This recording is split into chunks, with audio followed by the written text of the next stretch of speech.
Hi, Mike DuPong here. Thanks for joining me again. Um, the primary emphasis of the work that I do, of whether it's writing articles or poetry or little posts on social media, it's to help people, ultimately, to help people explore who they are, to explore that they have two operating systems, ego and heart, and they're always both going to be functioning in us. But heart is what we have, why we came here to this planet, to enjoy life, to look at the wonders of the creation all around us. But things get in the way. Ego gets in the way. And there are myriad possibilities of both ego and heart responses to life. But ultimately, it gets down to my choice, to your choice about how are we going to move through life. We get choices about everything we face. And the more we nurture our true heart self, our highest self, our essence that is really love, the better life is going to be for you and for me. Now, the the hope is that there will be more and more people in the collective energy that will choose heart as the primary operating system. Because then, uh, even those who are still searching, those who may not know or understand, those who maybe have said no to heart in the past, then heart doesn't stop existing, just like ego doesn't stop existing. Um, they would have an opportunity because what governs us, what defines society would be more heart energy that leaves us more open to explore, to listen, to be able to not just be fighting one another, to be fighting for survival. No, I think that William Blake's poem, The Chimney Sweeper, that I began yesterday, speaks to some of these things. And I'm going to be a little teachy right now because maybe I know a few things about Blake you don't. When I'm being teachy, I'm not trying to tell you what to think or believe because that's between you and your heart. But it might help you explore yourself. And that's why I'm doing this. And to think about yourself, your heart self, in relationship to the rest of society. And that's important. Um, it's a big deal. William Blake wrote this poem in about 1790, approximately. And it is in a collection of his called Songs of Innocence. Innocence is the childhood purity that we all begin with. It is a hard expression. We have ego even from baby stage. We have ego because ego says, "Protect me." Ego says, uh, "I have needs," but heart says, "Okay, this is the way we feel about life." And babies and children and toddlers, they respond in purity. And we're going to see that today. But then as we grow older, we come to realize that life isn't all innocent, that there are people who do things that are very ego driven, and ego driven lives and ego driven beliefs and thoughts. Um, they mess things up for us. Now, there are some very valid parts of ego, but when ego is insisted on by silencing heart, and that's what a lot of leaders today are doing, so-called leaders, they're really destroyers, they're not leaders. Um, what they do is to uh, to make life miserable, basically, for many. Now, they can be lying to themselves. And I've often said that people who believe their own lives are perhaps the most dangerous to society, to others. Um, and that is definitely going on today. But William Blake believed that as we realize these things, we have now come into the stage of experience. And that happens at a pretty damn young age, especially today. We come experience, we realize what the world is really like. What is at play? That ego and heart are at play. Now, he didn't use those terms. I'm using those terms because I'm connecting it with what I think and believe as a mystic, as a spiritualist, or whatever you want to call me, a shaman. Um, because I know the spirits around me, and the expression of everything else on this earth is basically heart essence. It's an expression of love, because the truest expression of love is being who you are at your core, from your core. And it's only humans that decide from the core. We get to make that choice. Exploring Blake's poetry, I hope, will help us make that choice. Once we know that, though, once we know, oh, this is what life is like, to be some people would call it a realist, a pragmatist, or whatever, and that this is the way we just have to operate. No, it's not. And that's why the romantics wrote, and thought, because Blake came to a third stage of human development, or not human development, but of human experience, which is organized innocence. Oh, now we know what heart is. We've seen what the world is, what an ego-centered world is like. Now we can use heart energy, love, to help guide, direct, govern, create policies and economies that are driven by primarily love, by heart. And if you think that that's not valid to be involved in social studies connection, I will mention again, well, I don't know if I mentioned it yesterday or not, that the romantics played a significant part of swaying public awareness to the point of bringing about the parliamentary reforms of 1832, where human rights um, were given that should have been natural rights, but they helped do that. So what I'm going to do right now is I'm going to share the screen with you like I did yesterday, so you can see the word yourself. And here it is. Yesterday, I will go back to this, the chimney sweeper. When my mother died, I was very young, and my father sold me while yet my tongue could scarcely cry, weep, weep, weep, weep. So your chimneys I sweep, and in soot I sleep. Very wretched. That is experience for those who could look on it and see, and the romantics who could see.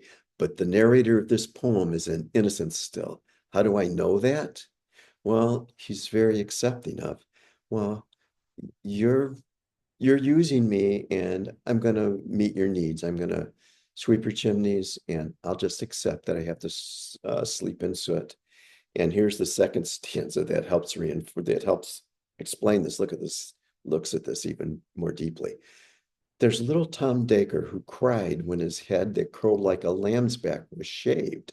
So I said, hush, Tom, never mind it, for when your head's bare, you know that the soot cannot spoil your white hair. There are the words. Give you a moment to look at it before I stop the share. Now, I want you to think about this for a second. I want us to think about it together. The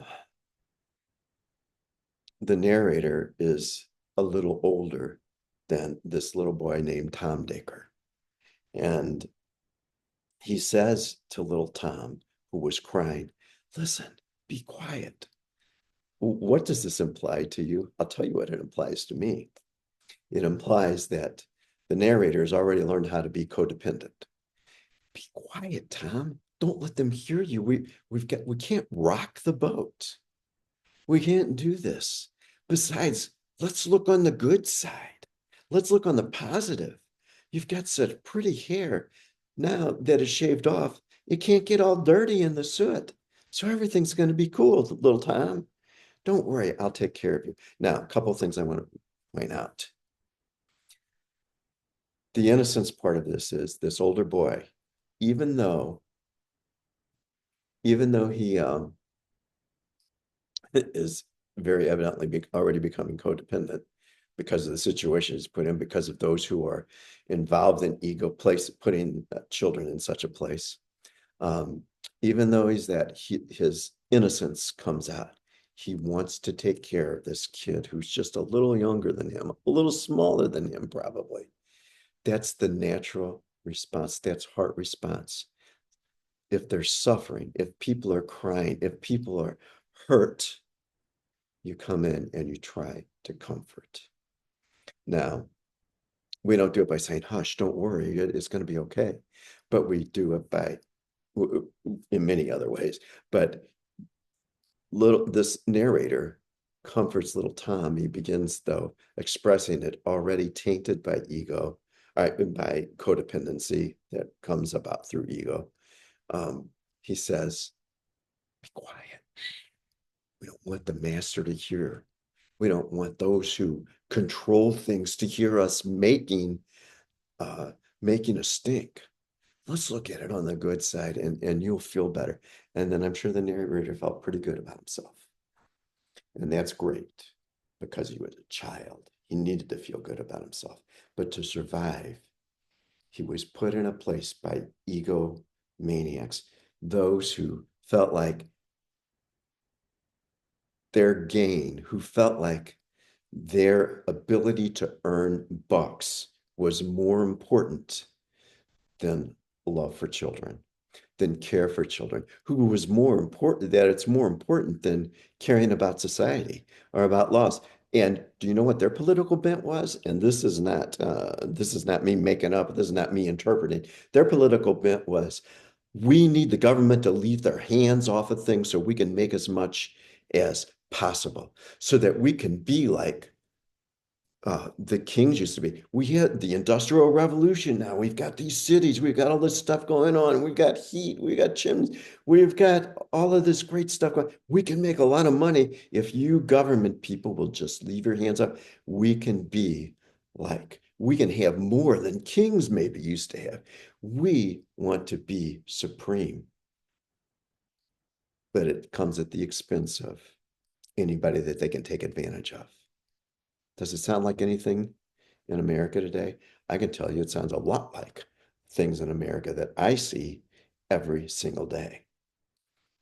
And it's not okay. It's not okay to say, we need less government, we need less regulation, when less government and less regulation becomes ego expressions of stomping out the rights, certain unalienable rights of life, liberty, and the pursuit of happiness, of stomping out the concept of the general welfare that the Constitution wanted to guarantee.